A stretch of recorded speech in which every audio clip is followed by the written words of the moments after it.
Welcome in, guys. Welcome to the video. John here with Redemptive Psych. Today we're going to answer the question, was I wrong about these four people when I typed them? Alex Hermozi, Taylor Swift, Ronaldo, and Anya Taylor Joy. Stick around to find out.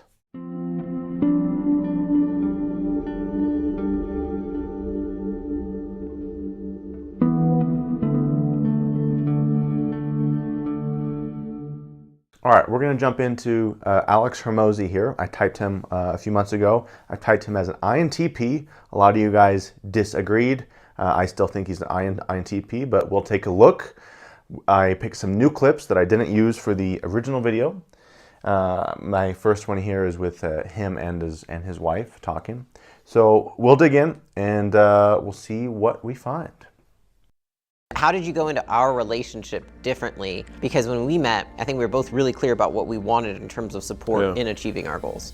It was like 2 weeks ago, I want to say, that we were talking about it and we correlated pretty much every high performer in the company with having immense support, if not encouragement, not even just support, but encouragement from their significant other, or they don't have one, or have one that is aloof, meaning they're just not interfering with their career. And so that creates an environment in which they are a top performer.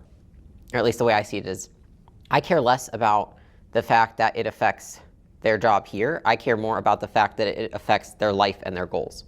And I think what it led to, like, a bigger discussion for us was just like how many people that we know that they chose the wrong person, and because they chose the wrong person, their life has not turned out how they wanted it to. Yeah, I think when I was thinking more about it after because we talked like a whole evening on just this one topic. And in the morning. Yeah, it was like, which is actually a pretty meaty discussion for us to do like a 2-day topic on it. I was thinking about it more, and I think there's like 4 levels of spouse or significant other interference or support in someone's life. So on the most negative, you have somebody who's actively trying to sabotage the person's job. So they're like, anytime the person's frustrated, they lean into the frustration. So they're like, yeah, they do suck. You know what? They shouldn't work you that hard. You shouldn't have to do these things, right? Lots of shoulds. And I think an alternative version of that negative is the competitive spouse who wants to beat their spouse. And like if the spouse gets ahead, then they see that as a bad thing. And I think that happens more often in unmarried partnerships than married, but I still think it happens in both. Because they don't see it as one pot. It's still like 2 separate bank accounts or 2 separate scoreboards rather than like our collective scoreboard. Yeah. I think 1 degree after that, you have the neutral, the aloof.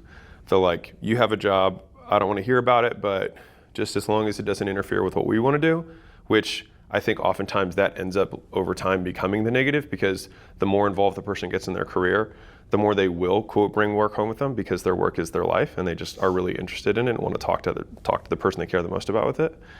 And then I think the degree after that is you have support, like the active support. And I think for most people, this is like the best that most people will end up getting. Yeah. I think the 4th, which is extremely rare, is where the person actively helps the individual. And that's where you see like working spouses, working relationships where they like actually work together towards the same goal. And I think that's still, I mean, I used to think there's like cheerleader fullback, which is like this person's cheering for you and this person's on the field, and I equated them. But I actually, the more I've thought about it, the more I think if we're just talking long term, then how could you make the argument that somebody who's actually helping you actively rather than just eliminating other things that distract you? So one is removing negatives, and the other one is like actively adding positives too. And I think... Okay. There's so much there that we could talk about. I'm going to highlight 3 things though. I'm going to just use the vectors to begin with, the typing vectors. Abstract, systematic. Talking about the previous conversation. Oh yeah, I was thinking about this and I came up with this whole system, this whole matrix to think about how you can visualize and systematize how someone who's working in a business, how their success is affected by their spouse or significant other. That is so abstract, that is so systematic right off the bat. Let me create my own abstract system, and then guess what? I'm going to informatively explain it to you in great detail, offer examples, offer other reference points. Yes, a little TE in there, but so informative. So informative off the bat. I mean, come on. One clip, those 3 vectors are just oozing out. Mr. T.I. Hero oozing out with all his logic. Some of you guys think he's direct. I've said this before. I've said this all the time. T.I. Heroes, the INTP, comes off as direct at times because T.I. itself makes direct statements. This is informative. I'm filling in this entire context for the system that I came up with, Mr. Any User. Informative, systematic, abstract. If you know typing vectors, those 3 vectors can only belong to 2 types. Which 2 types? The INTP or the ENTP. That can look different for different people, meaning like adding positives can be that somebody makes work easier for you by what they do at home. You know, like the way that they take care of the house, the way they take care of the kids, you know, things like that. And they encourage you to keep doing work the way you want to do work. Or it could be like us, where it's like, you know, we're all in on doing the same thing together. I think why we were thinking about this more is that, like, we've seen people who have potential, who we've hired, who we've brought on the team, and through a poor mate selection, they have gone from rising stars to stagnant or even declining, because it's kind of like this continual. It's kind of like if you're driving a car quickly, like a tiny steer in direction doesn't change very much when the person's a low or mid-level person, but as they move up, it's like the car goes faster, and each tiny little veer in direction makes a bigger change in the person's trajectory. And so I think this was just like a theme that we've seen, and then we tried to like back validate it. We were like, okay, let's look at past companies, let's look at past employees, let's look at all these different scenarios, and it just seemed to be like a 100% correlation. It was like we could not find a scenario where we had someone who consistently moved up, consistently improved, consistently got better, and didn't have a spouse that was basically all in with them on their career. Okay, you guys who think he's an ENTJ or an INTJ, it's clips, little moments like this that make you think he's a TE user. Correlation, the standards, all these kind of spectrum measurement things. Do you know what's easy to, the 2 attributes that are easy to confuse for each other? Extroverted thinking and outcome. Looking at outcomes, reverse engineering those outcomes to see what led to them, is also individually an extroverted thinking trait, or at least more obvious in extroverted thinking. That is an outcome expression, okay? Yes, it does contain some extroverted thinking, but is an outcome expression as he's continually informatively communicating. I don't know if you remember this, but when we first got married, I remember someone telling us that a healthy marriage, or partnership more so is how it was positioned, most partnerships that are what people consider normal, when one spouse is down and they're thinking negatively about something, they're having a hard time, they're struggling, the other spouse is here, and then they come down here with that spouse. And what this person told me that reinforced how we interact is when one of us is down, the other one doesn't go down with them. Like if one of us is feeling negative about something, I actively am like, oh, I'm not going to feed into that. I'm going to remind of the goal. I'm going to remind of all the hard work. I'm going to remind of what you want, and you do that for me too.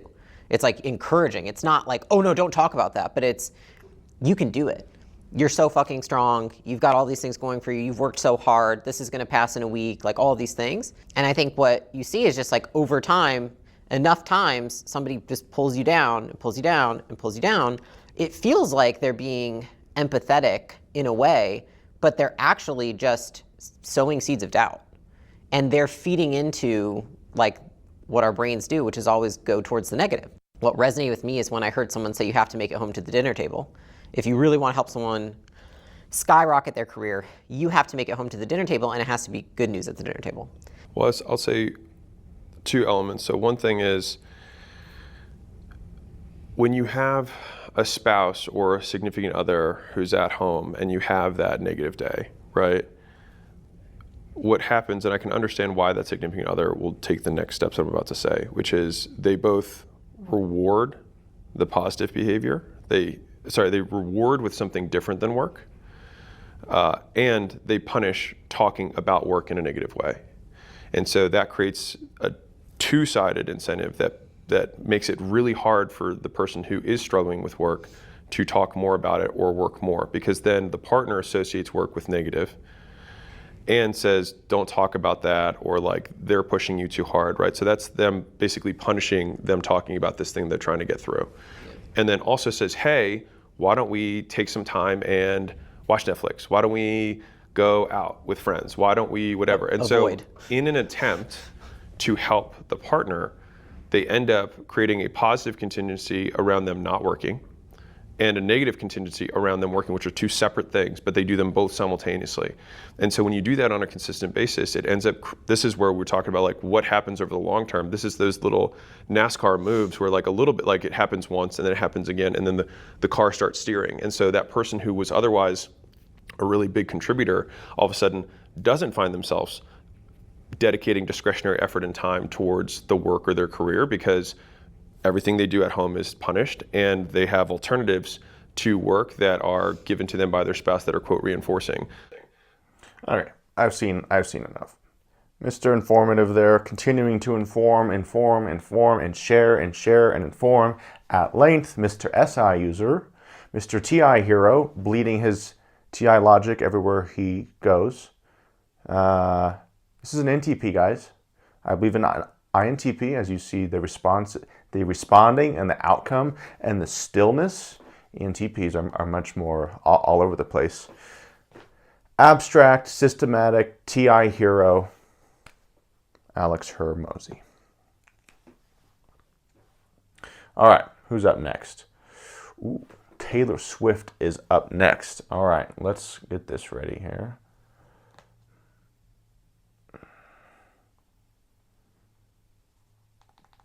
Okay, so Taylor Swift, I typed an INTJ. I was surprised when I typed her an INTJ. A lot of you guys disagreed, thought she was an SFP. I don't think so. I think she's abstract. So let's dig in. Let's see what we find. So we're going to ask the question everybody watching the show is currently asking. Why are you coming on the show? Why New Heights? What are you doing? You have so many better things to do with your time. This podcast has done a lot for me. I owe a lot to this podcast. This podcast got me a boyfriend ever since Travis decided to use it as his personal dating app about 2 years ago. So worked pretty good. Yeah. Hey. Were his friendship bracelets that good? Did you give the friendship bracelets, or was that just on the podcast? Like, I've never seen the original. They didn't leave the stadium because I was butthurt, Jason. He threw a tantrum. He threw a man tantrum. Get these out of here. It's so funny. It's my like plan is ruined. She loves me. She loves me not. She loves me. She loves me not. This is so she wild. Hates me. Like, it was such a wild romantic gesture to just be like, I don't want to date you. Like, on, I don't know. It was, at first when I looked at it, I was Sweetie, like, this dude is. That's what it does when you're on the stage and you perform in Arrowhead. That's what it did. This dude didn't get a meet and greet. He's making it everyone's problem. That's what I thought at first. And then I was You come to Arrowhead, I get to meet you. That's the perk of playing for the Chiefs. You realize he didn't even reach out to our management. I was like, when this podcast came out, I was like, did he ever reach out to be like in the tents, or did we know he was in the building? He came with Pat. And he thought that because he knows the elevator lady that he could talk to her about just getting down to my dressing room. That's how it works. You just go. And I got denied. That's how it works in 1973. When the elevator wasn't invented. But he really just was like, I know a guy, I can figure this out. But I actually, when I thought about it, I was like, actually, we live in a day and age where, like, I'm not an online person at all. I'm not like on social media like that. And like, I'm genuinely terrified to open my DMs. Smart. It's just like, there's smoke coming out of my DMs. Like, I don't want to go near that. I don't know what's If you want somebody to go through it, I'll go through it just because I'll laugh my ass off. It's like if you have like 20 million unread DMs, you're just like, entertained? So this kind of felt more like I was in an 80s John Hughes movie and he was just like standing outside of my window with a boombox, just being like, I want to date you. Yeah. Do you want to go on a date with me? I made you a friendship bracelet. Do you want to date me? Just come outside and meet me.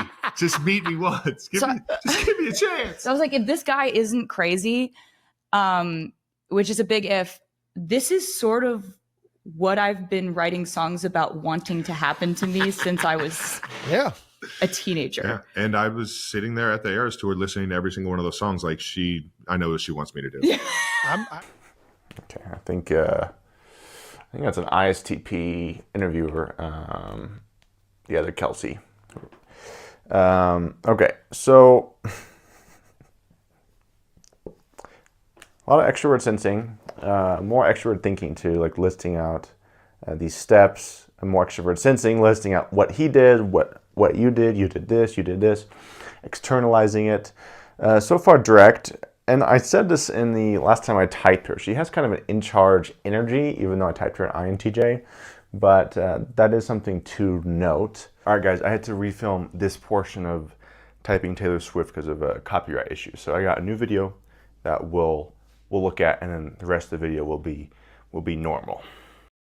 Okay, we got to talk about the new album, but both with Red and Speak Now, those were obviously country albums, and you have that familiar audience. Mm-hmm. When you went in to make this album, 1989, was it already, I'm going to go in, I'm going to make a pop album, or was it something that just kind of happened, naturally, where all of a sudden you were hearing yourself pick certain songs where it was like, you know what, I'm going to go in this direction? Well, the reason I like to take 2 years to make an album is because I like to let it become what it's going to become on its own. When I start making an album, I usually spend about 6 months writing, and then usually all of that stuff that I've written in the first 6 months gets thrown out. Okay, this is interesting so far because, she makes some progression statements. In the first video I did typing her, she made a lot of progression statements, at least ones that could be interpreted as that, right? That's always the concern. Here, this is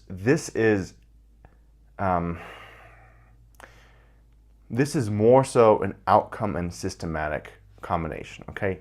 When you have like a systematic NI type, for example, that can come across as process a lot. This is a little more purely outcome, talking about the reason I take 2 years to write an album, indicating that that's her normal process, leading to an outcome.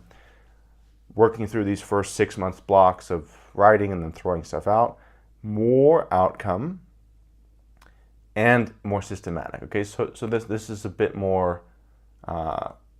We're seeing here a bit more of an outcome thing. Wow, because the songs can be great, but if they sound too much like the last album and not like the new album, it takes a while to get to a point where you realize you're creating a new sound.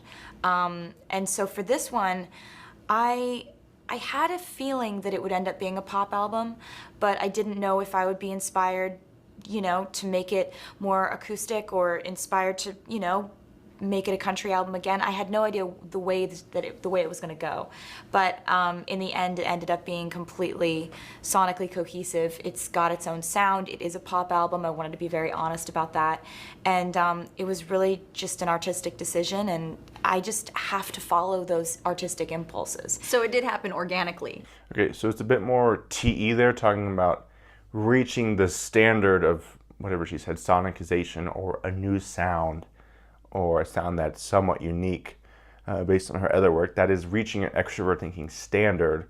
It's also a little bit abstract because that is the point she's trying to get to, this new place that she's seeking out, where she's actually happy with the work that she does.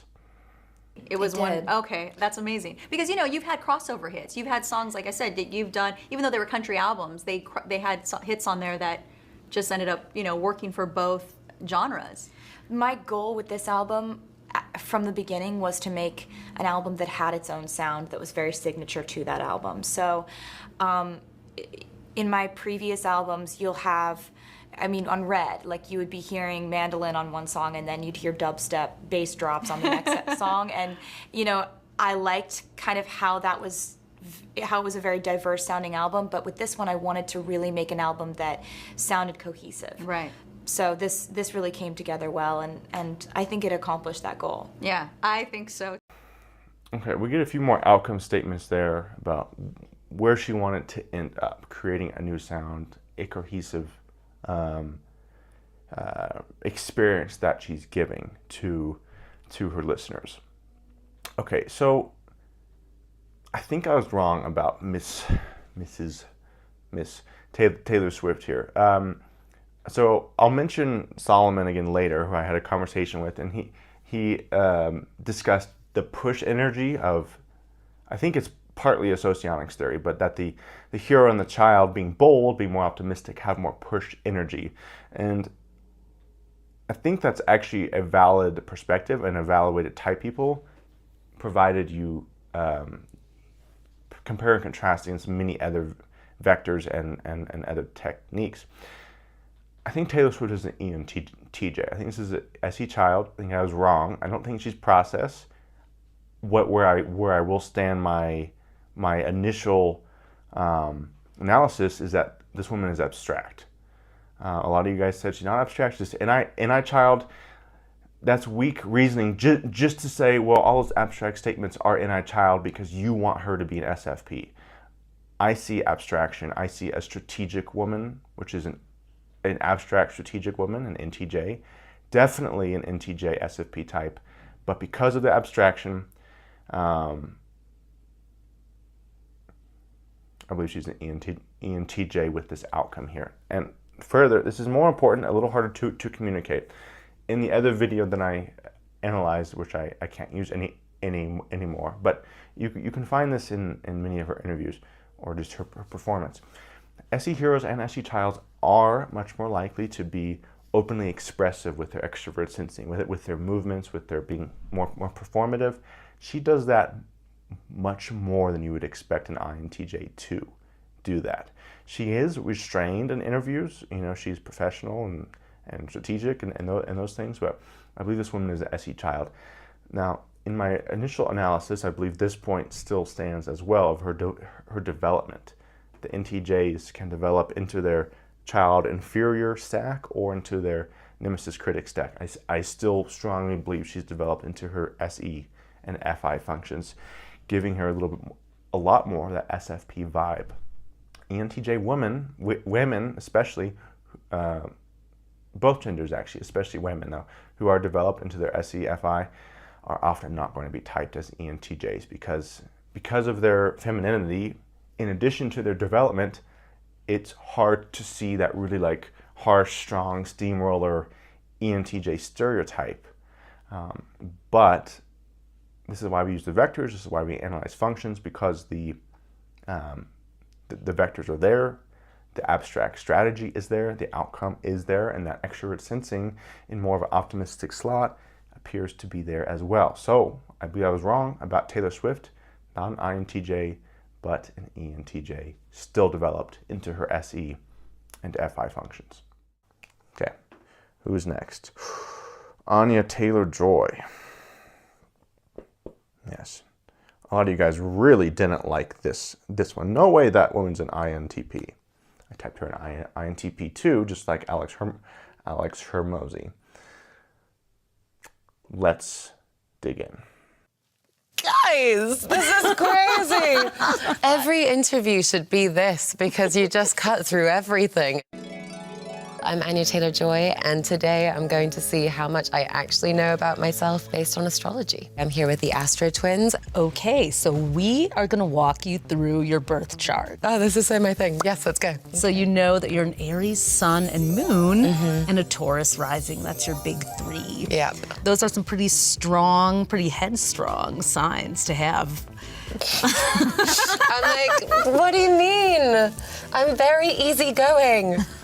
Right. And of course, we start with your sun, which is the essence of your personality, which is in Aries. You're a fire sign. You're the first sign of the zodiac. You're going to be a trailblazer, the person who always gets out there and isn't afraid of a challenge. I remember in tarot, like someone described Aries as the Emperor card or the cry that a baby makes when it first comes out into the universe. And it's like, hi, I'm here. So yeah, I hope I don't scream too loudly. for people. And it turns out you were born right at the new moon because your moon sign is also Aries. So it's kind of the inner you, so you're very balanced in and out. Okay, nice. Aries march to the beat of their own drum, and they set the trends, they set the patterns, and they get us all to think differently.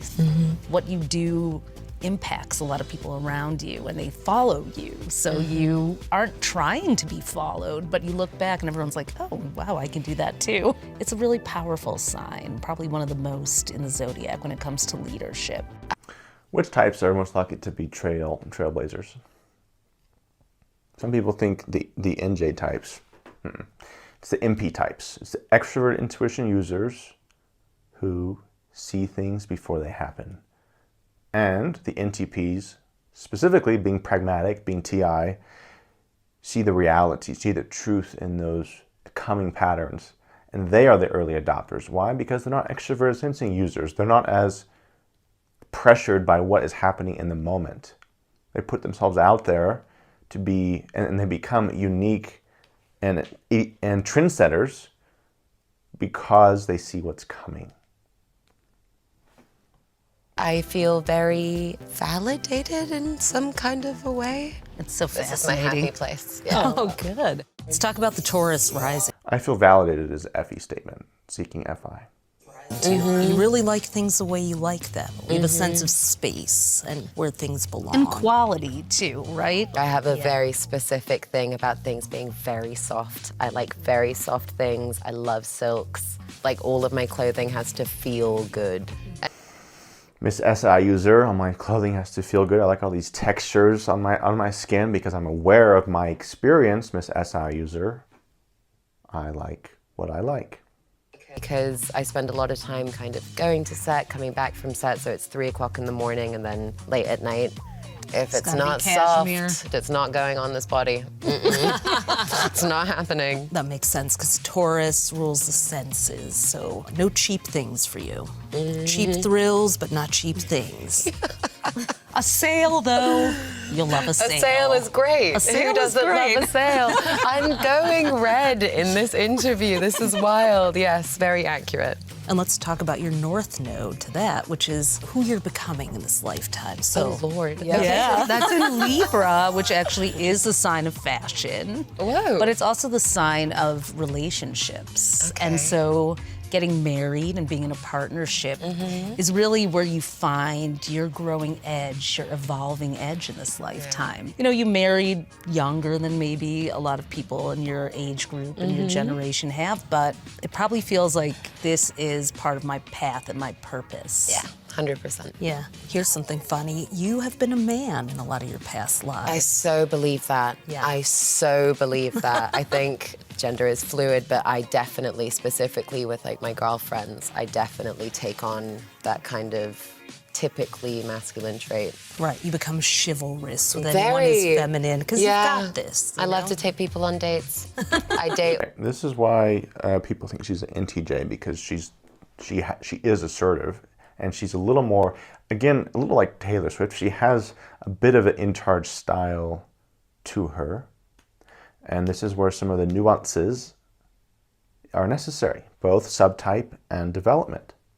I'm going to leave that alone for now because she's an SI user, and you can see it if you look for it, if you're open to it. We'll keep going. All of my friends, I love to do that. At the very top of your chart is your midheaven. It's kind of like the rising sign for your career. And your midheaven is in Capricorn, which brings people into A-lister elite places. You happen to have Neptune right next to it. And Neptune is the ruler of film and the imagination. Oh, wow. Will you be directing your next film? Guys, this is crazy.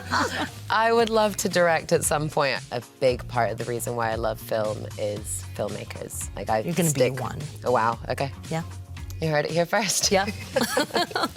Okay, so we put together a little Aries personality test. Are you ready? I'm ready, let's go. I never took the SAT, so this is my SAT, let's do it. That's right. So when it comes to taking risks, you're A, uncomfortable, B, enthusiastic, or C, curious. And this is based on a typical Aries. Enthusiastic, I'd say.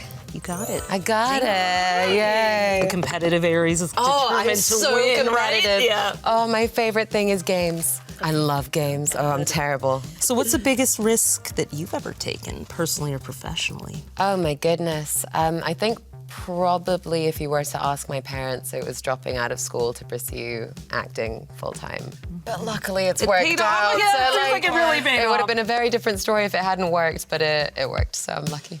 In Aries in love, shows they care by A, giving quality time, B, thoughtful gifts, or C, unwavering support. Oh, that's hard. I feel like quality time and unwavering support sort of go together in that, but I'm going to say unwavering support. Ding, ding, ding, you got it. Oh, yes. This woman is true to her Aries. Okay. Well, Because she's loyal. Okay. We're going to stop that one there and go to the second one. More introvert sensing. Now, when I talk about the textures, every once in a while, sure, you do hear SE users talking about what they like and don't like to put on.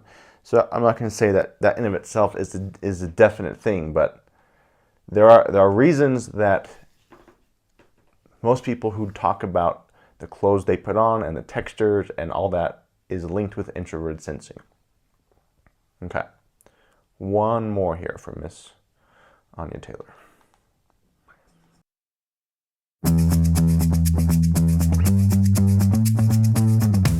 My name is Anya Taylor Joy, and today I'll be taking the InStyle's Badass Questionnaire.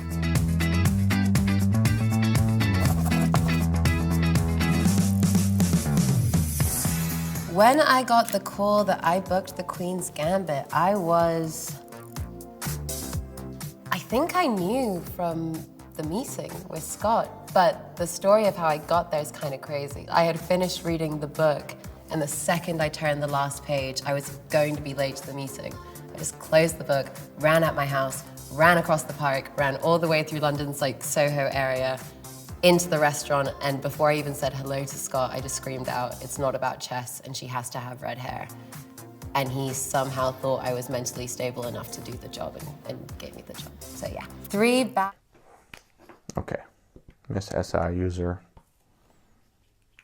Find me an INTJ who's going to describe their personal experience with that much ease, with that much detail, informatively take me through my introvert sensing journey of what happened, even though INTPs are outcome types, right?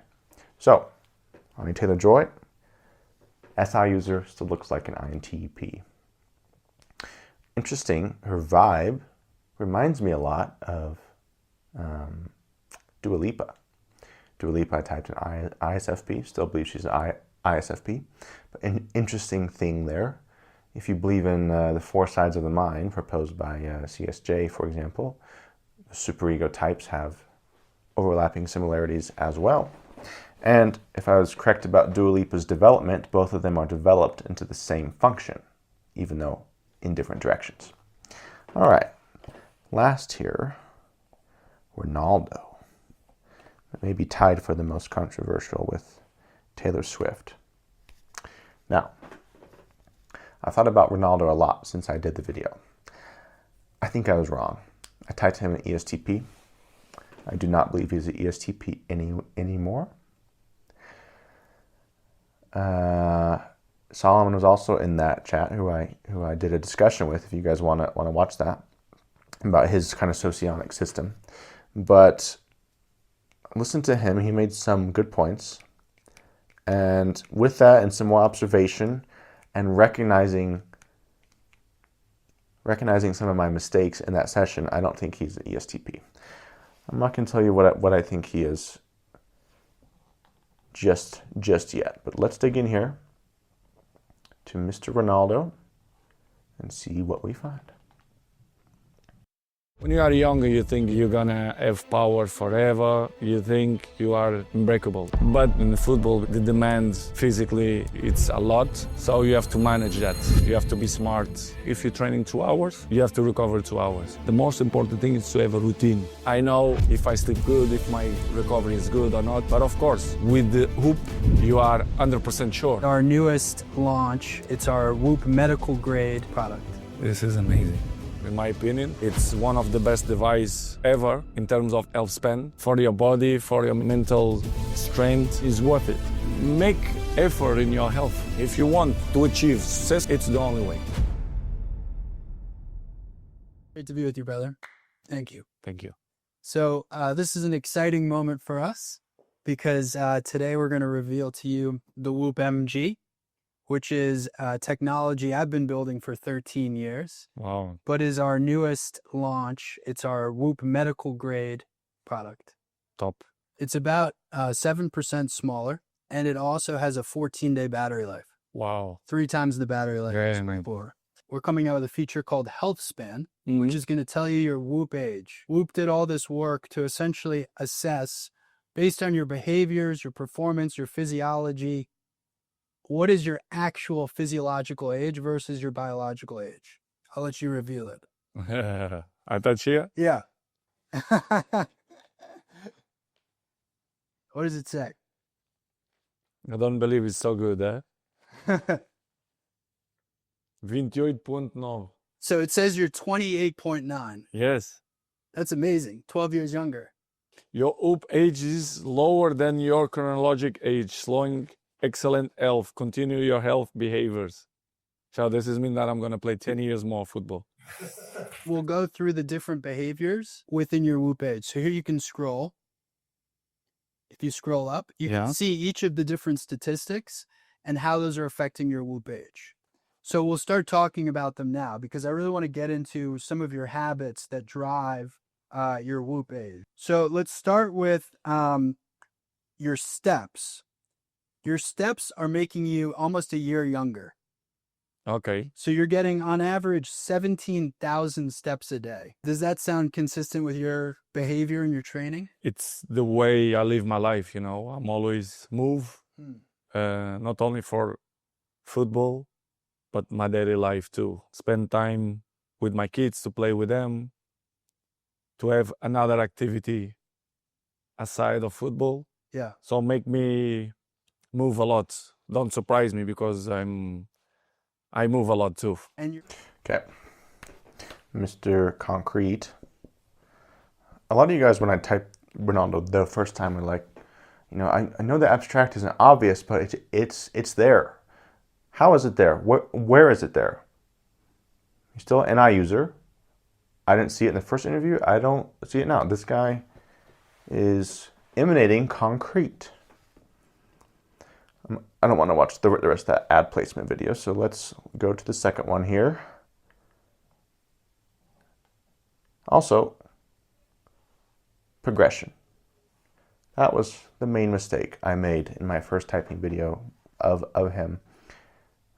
I kind of skipped over that vector. I remember the moment I thought he was an ESTP. There was evidence for progression in that video.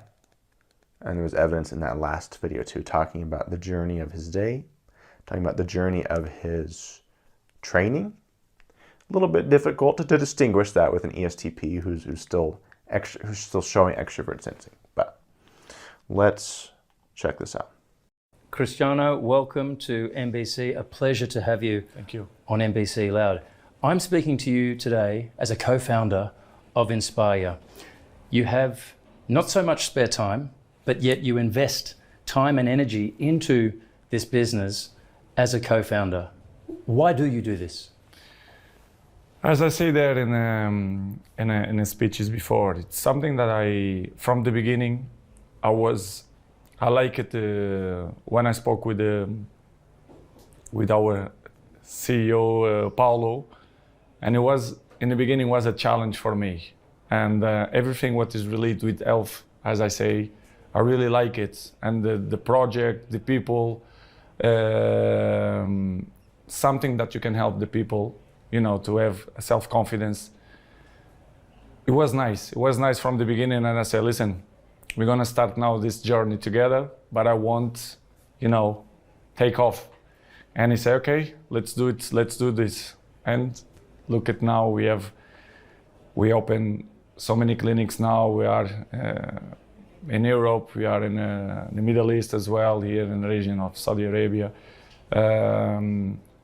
And I'm really glad, to be honest. It's a nice project. We help the people. It's something that the people need.